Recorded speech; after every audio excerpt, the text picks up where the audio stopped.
రాష్ట్ర విపత్తు నిర్వహణ నిధి ఎస్డీఆర్ఎఫ్ నుంచి ప్రస్తుతం నిధులు వాడుకోవాలని కేంద్ర మంత్రి కిషన్ రెడ్డి సూచించారు.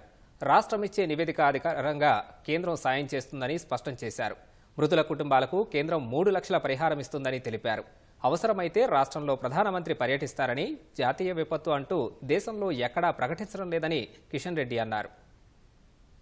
రాష్ట్ర ప్రభుత్వం దగ్గర ఇప్పుడు నిధులు ఉన్నాయి, నిధుల కొరత లేదు. కాబట్టి వెంటనే తాత్కాలికంగా అన్ని రకాల అవసరాలకు ఆ డబ్బును ఉపయోగించి బాధితులను ఆదుకునేటువంటి కార్యక్రమం చేపట్టాలని కూడా ఈ సందర్భంగా కోరుతా ఉన్నాను. స్టేట్ ఆడిటర్ జనరల్ రిపోర్ట్ ప్రకారం 1345 కోట్లు ఈరోజు రాష్ట్ర ప్రభుత్వం దగ్గర స్టేట్ డిజాస్టర్ రెస్పాన్స్ ఫండ్ ఉన్నది.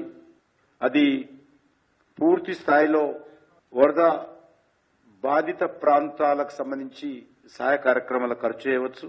అంటే క్లియర్ గా కేటగిరికల్ రాష్ట్ర ప్రభుత్వం దగ్గర డబ్బు ఉంది, కేంద్ర ప్రభుత్వం డిజాస్టర్ ఫండ్ కింద కేంద్ర ప్రభుత్వం నుంచి డబ్బు ఖర్చు పెట్టుకోవాలి.